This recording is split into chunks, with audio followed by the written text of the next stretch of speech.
কৃষ্ণ হরি বল ভক্তমণ্ডলী সকলের শ্রীচরণে আমি এ কদমের শতকোটি দণ্ডবোধ প্রণাম ভক্তি গ্রহণ করবেন।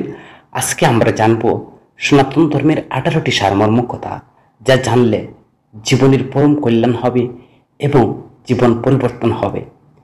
প্রথম হচ্ছে আমি কে এবং নিজের স্বভাব প্রকৃত আত্মা। বেদ শরীরের মধ্যে অপরিবর্তনীয় আত্মা শিক্ষা দেয় প্রকৃত স্ব। দেহ হলো বস্তুগত আর আত্মা হলো আধ্যাত্মিক এবং পরমেশ্বর ভগবানের মতো অমর। নিজেকে জানা একান্ত প্রয়োজন। আমি কে, মানব জীবনের উদ্দেশ্য কি, তা খুঁজে বের করা। শাস্ত্রে বর্ণিত আছে, মানুষ যখন নিজ সত্তা এবং ভগবানের সম্পর্কে অনুসন্ধান করে তাকে বলে ব্রহ্ম জিজ্ঞাসা। ভাগবতে বলা হয়েছে, ইন্দ্রিয় সুখ ভোগ কখনো জীবনের উদ্দেশ্য বলে গ্রহণ করা উচিত নয়। আত্মাকে নির্মল রাখা বা রাখার বাসনা করতে হবে। কে আমি, কেনে আমায়, যারে তাপত্রয়, ওহা নাহি জানি কেমনে হিত হয়। আত্মা কি, আত্মার বৈশিষ্ট্য ভগবদ্গীতার 2য় অধ্যায়ের 29 নং শ্লোকে বর্ণনা করছেন। আত্মাকে কেউ আশ্চর্যবোধ দর্শন করেন। মায়ামুগ্ধ জীবের নাহি স্বতঃস্কৃষ্ণ জ্ঞান, আর জীবের কৃপায় কইল কৃষ্ণ বেদ পুরাণ। আত্মা ভগবানের অংশ। আত্মা অজ। আত্মার যে পরিমাণ চুলের অগ্রভাগের 10,000 ভাগের 1 ভাগ। দেহ 6 প্রকার পরিবর্তন হয়, আত্মা পরিবর্তন হয় না। আত্মার আকার এবং অবস্থান, প্রত্যেক দেহের আত্মার স্বতন্ত্র আবাস রয়েছে। হৃদ প্রদেশের 5 প্রকার বায়ু আছে: প্রাণবায়ু, অপান বায়ু, ব্যন বায়ু, সমান বায়ু, উদ্যান বায়ু। এবং বায়ুতে আত্মা ভাসমান থাকে, যা মুন্ডক উপনিষদে বর্ণনা করা হয়েছে। যদিও আত্মা হৃৎপিণ্ডের যে অঞ্চলে অবস্থান করে, তবে এটি তার চেনা সারা শরীর ছড়িয়ে দেয়। আত্মাকে অনুভব করা যায় স্বরূপগতভাবে। মৃত্যুর পরে আত্মার গন্তব্য। পরমেশ্বর ভগবান শ্রীকৃষ্ণ বলেন, যিনি সব জানেন, আত্মার সাথে অবশিষ্ট থাকে, তার কর্মের হিসাব রাখেন। সম্ভাব্য যে 8.4 মিলিয়ন জীবনের ফর্মের মধ্যে দৈহিক সুখ আত্মাকে সন্তুষ্ট করতে পারে না। আত্মা হলো দিব্য এবং পরমেশ্বর ভগবানের একটি খণ্ড। শুধুমাত্র তার কাছ থেকে সুখের চূড়ান্ত রূপ খুঁজে। এটি বুঝে আমাদেরকে ভগবান উপলব্ধিকে আমাদের জীবনের লক্ষ্য পরিণত করতে পরিচালিত করে, যেমনটি বৌদ্ধিক শাস্ত্র এবং বিশ্ব ধর্মের দ্বারা শেখানো হয়েছে। তো পরমেশ্বরের প্রকৃতি।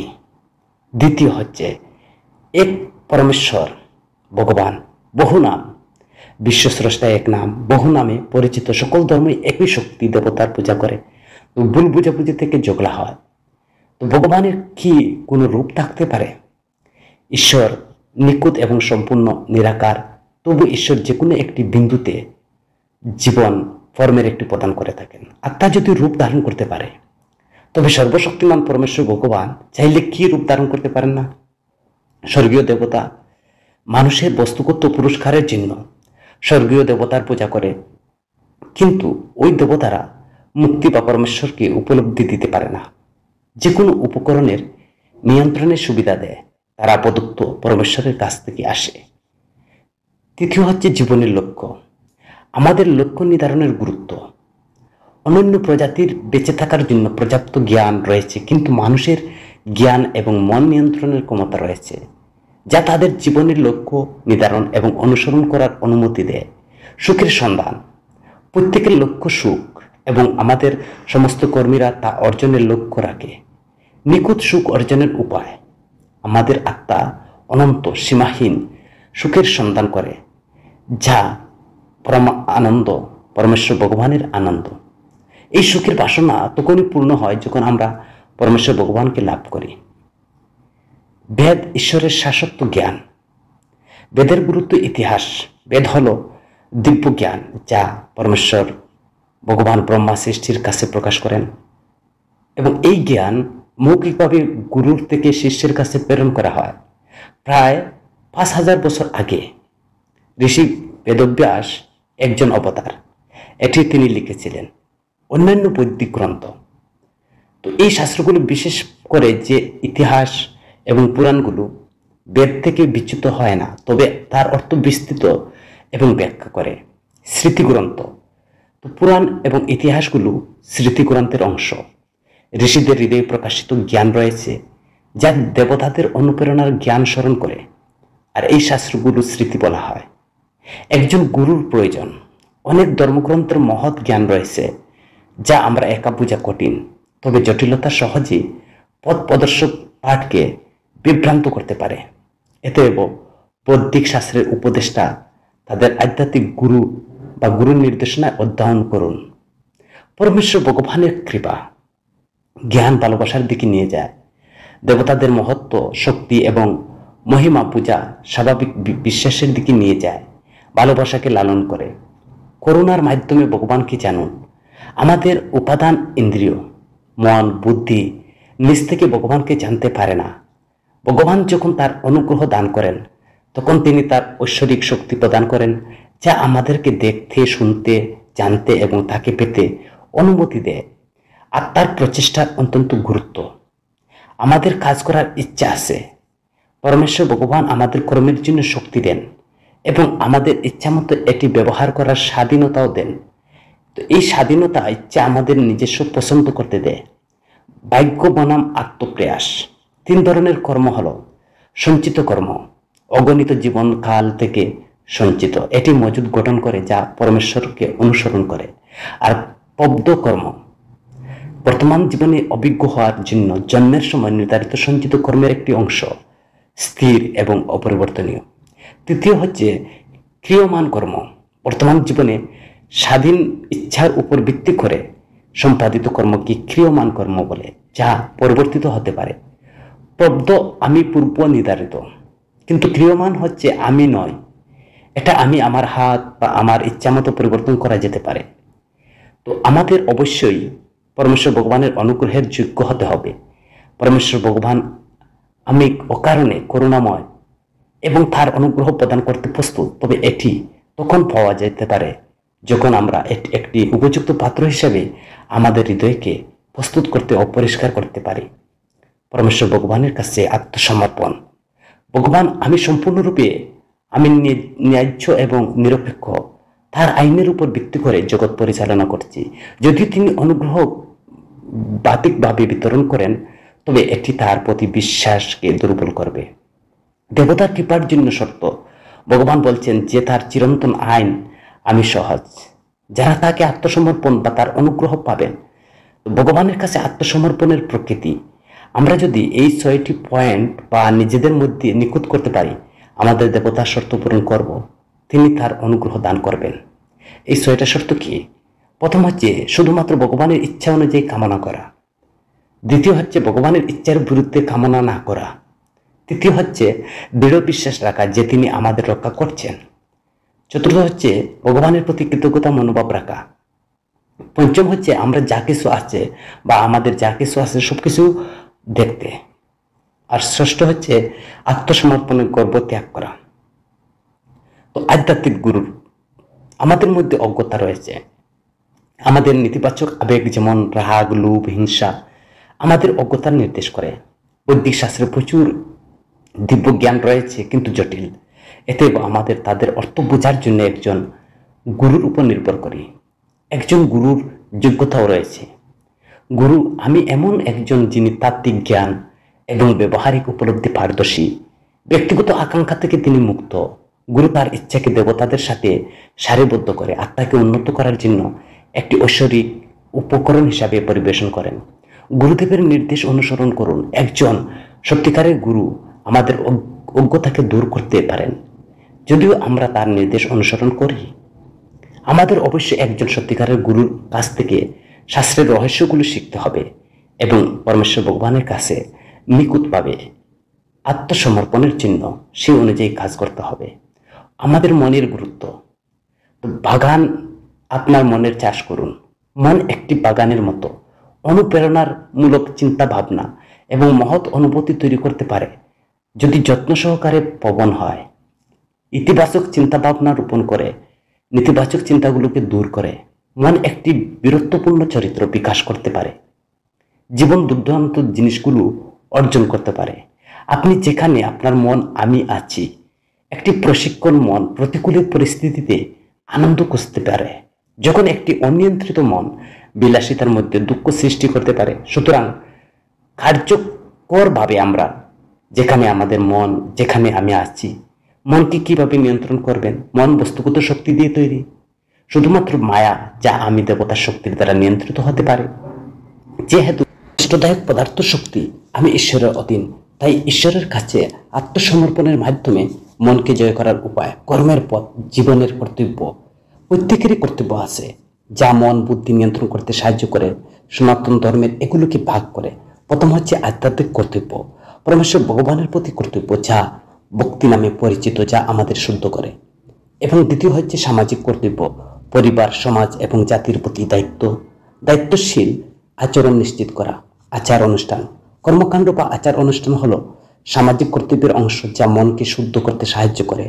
যদিও খুব লোক সরাসরি ঈশ্বরের ধ্যান করতে পারেন, তো বেশিরভাগ লোকেরাই তাই মনকে ইতিবাচকভাবে জড়িত করার জন্য বাহ্যিক আচরণ অনুষ্ঠানের প্রয়োজন হয়।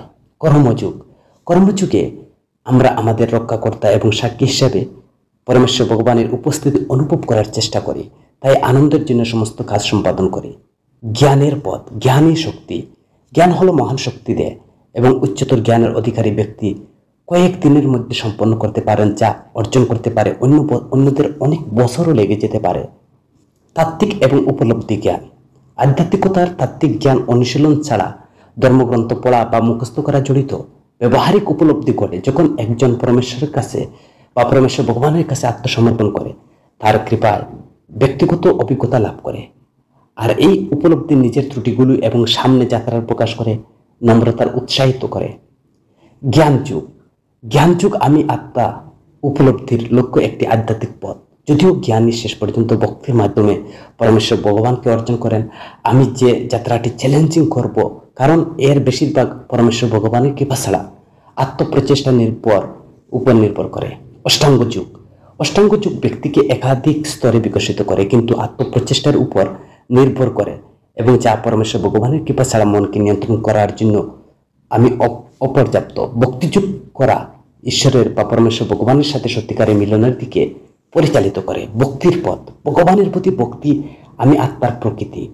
আত্মা পরমেশ্বর ভগবানের একটি অপরিহার্য অঙ্গ হয়। আমি স্বাভাবিকভাবে তার সেবা করতে আগ্রহী।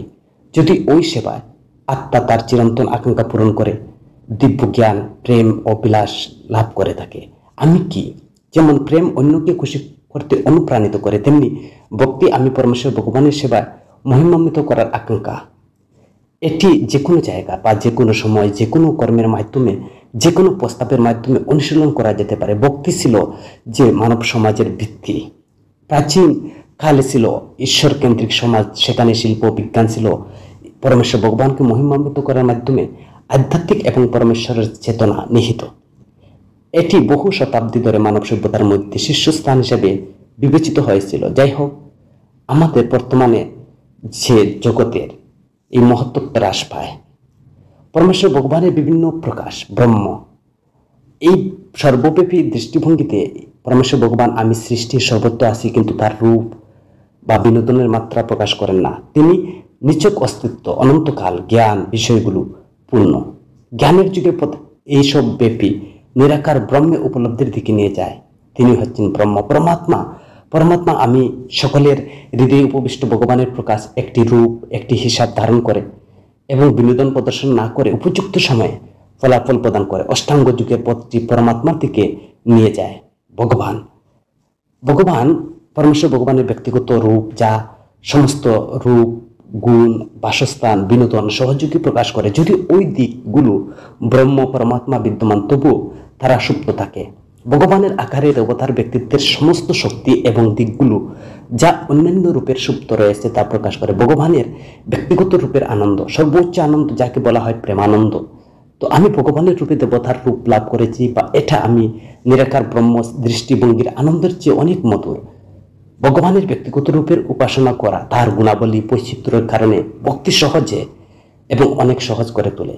ঐশ্বরিক বা দিব্য প্রেম, সর্বশ্রেষ্ঠ চাপ দিব্য প্রেমের শক্তি, সর্বোচ্চ শাখার যুগমায়া ঐশ্বরিক প্রেমের শক্তি, যা পরমেশ্বর ভগবানের সবচেয়ে অসাধারণ শক্তি, যে এতটা স্পেশাল যে পরমেশ্বর ভগবান একজন ভক্তের সেবা করতে বাধ্য বোধ করেন যিনি দিব্য ভালোবাসার অধিকারী। বৈদিক শাস্ত্রের লীলা সম্পর্কে বলা হয়েছে, অনেক বিনোদন প্রকাশ করেছেন যে কিভাবে পরমেশ্বর ভগবান তার ভক্তের সামনে তার সর্বশক্তি মানকেও তিনি ভুলে যান, সে তার বন্ধু সন্তান প্রিয়তম হয়ে ওঠেন। এই লীলাগুলো বৈদিক শাস্ত্রে বর্ণিত রয়েছে, যা আমাদের সনাতন ধর্মের অন্যান্য করে তোলে। এমন অনেক বৈশিষ্ট্যের মধ্যে একটি সর্বোচ্চ বা সর্বশ্রেষ্ঠ আমরা ভোগ করতে পারি। দিব্য ভালোবাসা এত শক্তিশালী যে ভালো আনন্দের সাথে সাথে যার একটি অধিকার তার সেবা করা। আর এই ভালোবাসা সমস্ত জাগতিক ধনকে ছাড়িয়ে যায়, যা তুলনার নগণ্য। বস্তুগত সম্পদের বিপরীতে দিব্য ভালোবাসার মৃত্যুর পরেও আমাদের সাথে থাকে। পরমেশ্বর ভগবানের সাথে আমাদের যে সম্পর্কের উন্নয়ন করা, পরমেশ্বর ভগবানের সাথে আমাদের চিরন্তন যে সম্পর্ক রয়েছে, সেটা পরমেশ্বর ভগবান তিনি নিজে বলছেন যে বন্ধু যিনি নিকুত সম্পূর্ণর উপর হওয়ার কারণে আমাদের কাছ থেকে কিছু প্রয়োজন নেই, তাই তিনি সর্বদা আমাদের কল্যাণ উপকারের জন্য কাজ করেন। পরমেশ্বর ভগবান অনেক উপায় আসেন, কঠিন সময় আমাদের ভবিষ্যতের জন্য প্রস্তুত করেন, বাধাগুলো আমাদের বেড়ে উঠতে সাহায্য করার উপায় হিসাবে দেবতা হিসাবে কাজ করেন। প্রতিটি সংগ্রাম আমাদের শক্তিশালী করে, যা খারাপ ভাগ্যের মতো মনে হয়। বুদ্ধি পরমেশ্বর ভগবানের যে নৈকট্যের সুযোগ পরিণত করে। পরমেশ্বর ভগবানের কাছাকাছি আসা, পরমেশ্বর ভগবানের আমি আমাদের আত্মীয় কিন্তু আমি তাকে ভুলে গেছি। পরমেশ্বর ভগবান আমাদের সাথে এত নিবিড় সম্পর্ক, আর সেই সম্পর্কে আমরা ভুলে গেছি। সেই সম্পর্কে স্মরণ করার জন্য আমাদের পক্ষ থেকে কিছু প্রচেষ্টার প্রয়োজন হবে, যে আমি সাধন ভক্তি আমাদের অর্জন করতে সাহায্য করবে। নিঃস্বার্থ ভালোবাসা পার্থিব জিনিসের জন্য পরমেশ্বর ভগবানের কাছে জিজ্ঞাসা করবেন না যে আমাকে আমার মনকে পরিশুদ্ধ করার জন্য আমার পার্থিব জিনিসের জন্য পরমেশ্বর ভগবানের কাছে চাওয়া এড়ানো উচিত। প্রকৃতপক্ষে ভক্তি বস্তুগত অভিলাষের পরিবর্তে আধ্যাত্মিকতার দিকে মনোনিবেশ করে, মনকে পরিষ্কার করবে। পরমেশ্বর ভগবান যা আমরা যা চাই তা নয়, বরং আমরা যা প্রাপ্য তা প্রদান করেন। পরমেশ্বর ভগবানের সন্ধান করুন, অন্য সব কিছু যুগ হবে। পরমেশ্বর ভগবানের প্রতি স্বার্থপর প্রেম ভক্তির ওঠানামা করে। যখন সেলফিশ প্রেমের ফলে ভক্তি ক্রমাগত বৃদ্ধি পায়, পার্থিব লোককে মনোনিবেশ করা আমাদের পরমেশ্বর ভগবানকে পেতে বাধা দেয়। কিন্তু পরমেশ্বর ভগবান আমাদেরকে লক্ষ্য করে আমাদেরকে জ্ঞান ভালোবাসা বিলাস দেন। ব্যবসা এবং প্রেমের মধ্যে পার্থক্য, সেলফি প্রেমের ব্যবসার থেকে আলাদা, কারণ এটি বিনিময়ের কিছু আশা থাকে না বা না দেওয়ার প্রকাশ করে। যখন ভালোবাসা আমি প্রাপ্তির ইচ্ছার দ্বারা অনুপ্রাণিত হয়, তখন এটি সত্যিকারের ভালোবাসার পরিবর্তে একটি লেনদেনে পরিণত হয়। কিভাবে প্রতিদিন ভক্তি অনুশীলন করবেন? নিয়মিত অনুশীলনের প্রয়োজন। আধ্যাত্মিক উন্নতির জন্য দৈনিক ভক্তির প্রয়োজন, শুধুমাত্র বিশেষ কোনো উপলক্ষকে কেন্দ্র করে নয়। নিয়মিত অনুশীলন পরমেশ্বর ভগবানের প্রতি আমাদের সংযুক্তি শক্তিশালী আধ্যাত্মিক শক্তি তৈরি করা এবং সাদা আলোর মতো একটি বিমূর্ত ধারণাকে ভালোবাসে। আমি চ্যালেঞ্জিং কারণ একটি জৈবভাবে মনকে আক্রমণ করে না। যেহেতু পরমেশ্বর ভগবান তিনি সর্বব্যাপী, তিনি তার দেবতাদের মধ্যে উপস্থিত। এই উপস্থিতি দেবতার জন্য সহজ করে তোলে চিন্তা করা, তাকে ভালোবাসার কারণ সে ভালোবাসার প্রতিদান দেয়। কীর্তনের গুরুত্ব। কীর্তন ভগবানের ঐশ্বরিক চিন্তাকে মনে আনার একটি শক্তিশালী উপায়। দেবতার নাম জপ গুণাবলী মনোযোগ সহকারে শোনা পবিত্র নামের মাধ্যমে এবং তার উপস্থিতি গভীরভাবে প্রতিফলিত করে। ধ্যানের মাধ্যমে বিভিন্ন কৌশল রয়েছে। যান্ত্রিক ধ্যানের কৌশল শ্বাস এবং শরীরের নির্দিষ্ট অঙ্গগুলোর উপর প্রকাশ করা। মানসিক শুদ্ধির দিকে নজর দেবেন না। যতক্ষণ নেতিবাচক আবেগ যেমন লালসা, ক্রোধ, লোভ থাকে, ততক্ষণ তারা একাগ্রতা ব্যাহত করে। উপরন্তু এই পদ্ধতিগুলোর লক্ষ্য যদি থামানো এবং একটি শূন্যতা তৈরি করা যায়, যা মনের জন্য অস্বাভাবিক চ্যালেঞ্জিং। পরমেশ্বর ভগবানের উপর মধ্যস্থতার সুবিধা। পরমেশ্বর ভগবানের উপর মধ্যস্থতা করা আমাদের সহজ এবং আনন্দ, কারণ মন স্বাভাবিকভাবে আকর্ষণীয় রূপ এবং সংবেদন সেই বিষয়ে খুঁজে। তো পরমেশ্বর ভগবানের আনন্দময় রূপগুলো ধ্যানের জন্য আদর্শ বিষয়গুলো প্রদান করে। সবচেয়ে গুরুত্বপূর্ণ, পরমেশ্বর ভগবানের বিশুদ্ধতা মনকে শুদ্ধ করতে সাহায্য করে, যা আমরা তার প্রতি মনোনিবেশ করি। রূপের ধ্যান। রূপ ধ্যানের মাধ্যমে রয়েছে পরমেশ্বর ভগবানের রূপগুলো বন্ধ চোখে কল্পনা করার ধ্যান করা। এটি আকর্ষণীয় রূপটিকে মনকে একটি কেন্দ্রীভূত প্রদান করে, এটি স্থিতিশীল করতে এবং পরমেশ্বর ভগবানের প্রেমময় চিন্তার পূর্ণ করতে সহায়তা করে। হরে কৃষ্ণ ভক্তমণ্ডলী, তো আজকের ভিডিওটি শ্রবণ করে যদি ভালো লাগে মন্তব্য করবেন, কমেন্ট করবেন এবং আপনার পরিচিত 4-5 জন বন্ধু বান্ধবের কাছে ভিডিওটি শেয়ার করবেন। হরে কৃষ্ণ।